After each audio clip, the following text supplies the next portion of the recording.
menggunakan ada 2 buah mikrofon yang tersedia baik di podium dan juga ada handy mic yang diletakkan di atas podium dan juga Ghostneck yang telah tertempel di podium.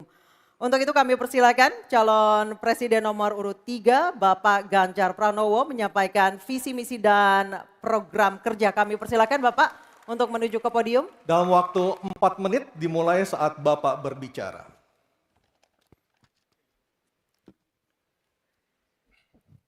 Terima kasih. Selamat malam Bapak Ibu sekalian yang hari ini hadir di studio dan tentu saja yang menyaksikan melalui tayangan televisi atau streaming. Kami membaca sekaligus mencatat persoalan luar negeri, pertahanan keamanan, dan tentu saja dari 3 ini kami akan menyampaikan poin per poin. Yang pertama terkait dengan politik luar negeri kita. Politik luar negeri kita adalah alat untuk negosiasi terhadap dunia luar, tapi kepentingan nasional harus nomor 1. Kenapa itu menjadi penting? Karena kita mesti betul-betul bisa melakukan redefinisi terhadap politik luar negeri yang bebas aktif, yang disesuaikan dengan kondisi kekinian. Ini penting karena apa? Karena kita perlu untuk memilih, memilah, dan memprioritaskan yang menjadi kekuatan, keinginan dari bangsa dan negara ini. Rakyat butuh bekerja.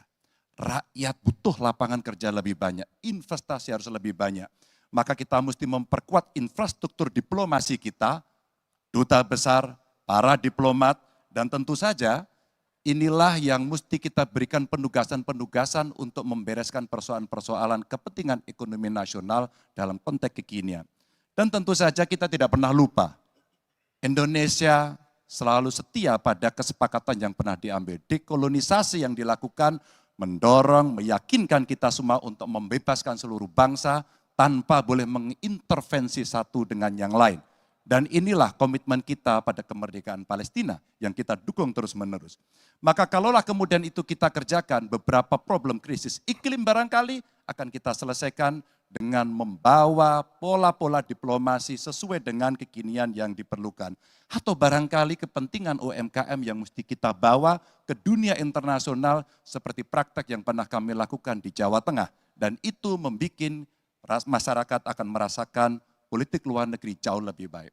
Pertahanan, sistem pertahanan rakyat semesta mesti kita dorong, kita lapisi dengan pertahanan yang betul-betul berlapis dan kita jadikan benteng pertahanan Nusantara sebagai sebuah satu kesatuan. Dan kita perlu melakukan penataan gelar pasukan karena IKN menjadi pusat gravitasi baru. Dan ini bagian dari antisipasi terhadap tarung global antara Amerika Serikat dan Tiongkok. Untuk itulah pertahanan kita mesti masuk pada wilayah 5.0 dengan teknologi sakti, dengan rudal hipersonik, senjata cyber, sensor kuantum, dan sistem senjata otonom, dan itu bisa dilakukan kalau anggaran dari Kemenhan itu 1-2% dari PDB, sehingga MEF kita akan bisa tercapai. Karena ini yang mengerikan di 2024, saya khawatir ini tidak akan tercapai. Untuk keamanan, terorisme, narkoba, pinjaman online, judi online, kekerasan seksual, ini perlu mendapatkan perhatian termasuk TPPU. Maka reformasi kepolisian betul-betul harus mengantisipasi ini dengan penguatan cyber system kita, termasuk pengembangan SDM cyber yang kuat. Polisi yang menjadi pengabdi masyarakat betul-betul akan bisa mengayomi. Seperti kemudian pada saat saya bertemu dengan Ibu Mary Hugeng. Bagaimana Ibu Mary menceritakan bahwa polisi kita mengayomi dengan kesungguhan. Polisi kita hidup dengan sangat sederhana. Dan mereka punya integritas yang tinggi. Sebagai anak polisi, saya paham betul ini sesuatu yang sulit dan pasti akan bisa kita lakukan. Dan tentu saja inilah capaian-capaian yang akan kita lakukan oleh Ganjar Mahfud. Bismillah, insya Allah kami siap. Baik, terima kasih Bapak Ganjar Pranowo. Kami persilakan kembali ke tempat Pak Ganjar. Kami persilakan kepada Bapak Anies Rashid Baswedan untuk menuju podium menyampaikan visi, misi, dan program kerja dengan waktu 4 menit.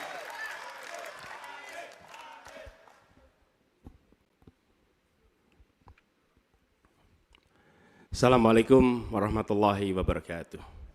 Selamat malam dan salam sejahtera untuk semuanya. Bapak Ibu sekalian, saudara-saudara sebangsa setanah air yang saya hormati, yang saya cintai. Ketika kepercayaan dari Ibu dan Bapak saudara sekalian diberikan kepada kami, maka kami insya Allah akan mengembalikan posisi Indonesia menjadi pelaku utama di dalam konstelasi global. Indonesia tidak hadir sebagai penonton, tapi Indonesia hadir sebagai penentu arah perdamaian, kemakmuran bagi seluruh bangsa di level global maupun di level regional. Kami merencanakan bagaimana kekuatan Indonesia, kekuatan kebudayaan, kekuatan kesenian, kekuatan ekonomi ikut mewarnai kancah dunia. Kita ingin film kita, seniman kita, kuliner kita, diplomati kita, para diaspora kita menjadi fenomena dunia, hadir mewarnai kancah internasional. Kita menginginkan dengan cara seperti itu, maka apa yang kita kerjakan di level dunia membuat Indonesia bisa menjadi tuan rumah di negeri sendiri, sekaligus tamu mempesona di negeri orang. Dan Presiden menjadi panglima diplomasi Indonesia. Bukan hanya hadir dalam forum-forum, tapi hadir mewarnai, hadir serius memperjuangkan amanat, termasuk amanat terpenting, menghapuskan penjajahan di muka bumi. Bukan sekedar statement dalam upacara, tapi Presiden dan seluruh jajaran diplomasi bekerja keras untuk itu, khususnya untuk Palestina. Tapi dalam kenyataannya, kita bicara tentang pertahanan di sisi lain. Kita menghadapi tantangan yang tidak kecil. Dalam beberapa tahun terakhir ini, lebih dari 160.000 orang meninggal, bukan karena serangan militer, tapi karena serangan virus. HP kita, komputer kita, diserang oleh cyber attack. Lebih dari 800 juta cyber attack. Perdagangan manusia, perdagangan anak. Bagaimana perempuan, anak-anak menjadi korban, lebih dari 3.000 orang. Dan narkoba menyerbu Indonesia. 4,8 juta orang terpapar narkoba. Keluarga-keluarga kita menderita karena narkoba ini. Dan itu pedih sekali. Itu tingkat keluarga. Pencurian ikan, pencurian pasir, itu menandakan bahwa kita kebobolan. Dan lebih jauh lagi, ironisnya, Kementerian Pertahanan menjadi kementerian yang dibobol oleh hacker di 2023. Sebuah ironi, karena itu kita ingin mengembalikan. Dan 700 triliun anggaran Kementerian Pertahanan tidak bisa mempertahankan itu, justru digunakan untuk membeli alat-alat alutsista yang bekas. Di saat tentara kita lebih dari separuh tidak memiliki rumah dinas.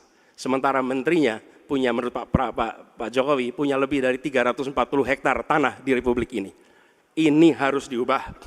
Tambah lagi, food estate singkong yang menguntungkan kroni, merusak lingkungan, dan tidak menghasilkan. Ini harus diubah. Kami akan memulai dengan kepemimpinan yang menjunjung tinggi etika, kepemimpinan yang mengandalkan data, informasi, kapasitas yang serius. Kita ingin Republik ini berperan di level global, dijaga secara serius untuk rumah tangga, untuk nasional, sehingga kewibawaan kita adalah kewibawaan berdasarkan kekuatan. Untuk itu kita butuh perubahan. Terima kasih. Assalamualaikum warahmatullahi wabarakatuh. Baik, terima kasih Bapak Anies Baswedan, dipersilakan kembali ke tempat.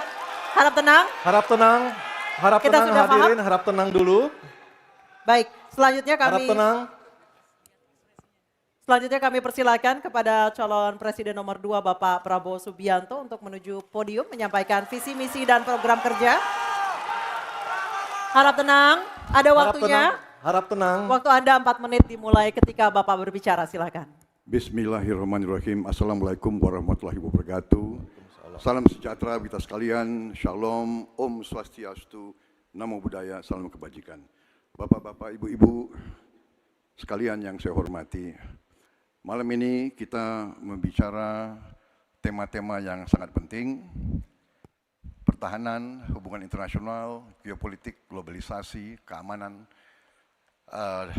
Dengan demikian, kita kembali kepada dasar kita, tujuan nasional yang tercantum dalam Undang-Undang Dasar kita, dalam pembukaan Undang Dasar 1945 tercantum sangat tegas bahwa tujuan nasional kita yang pertama adalah melindungi segenap bangsa Indonesia dan seluruh tumpah darah Indonesia. Jadi, fungsi dari negara yang pertama adalah melindungi, berarti pertahanan.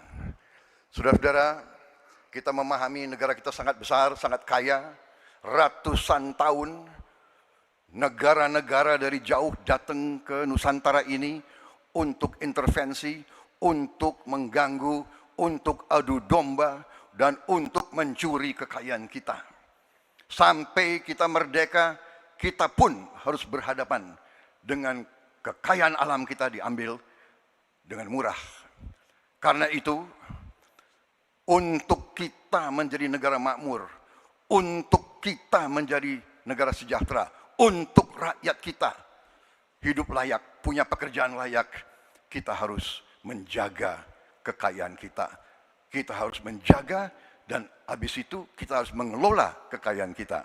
Saudara-saudara sekalian, politik luar negeri kita secara tradisi sejak awal kita merdeka adalah bebas aktif, adalah non-blok, tidak memihak, tidak ikut blok-blok, tidak ikut fakta. Ini akan saya teruskan. Dengan hubungan baik dengan semua kekuatan, kita bisa mengamankan kepentingan nasional kita. Saudara-saudara sekalian, 1000 kawan terlalu sedikit, 1 lawan terlalu banyak. Kita akan menjalankan politik tetangga baik. Saudara-saudara sekalian, kita bertekad harus punya pertahanan yang kuat. Mungkin ada yang asal bicara tanpa data, ya kan? Mungkin didorong oleh ambisi yang menggebu-gebu sehingga tidak objektif.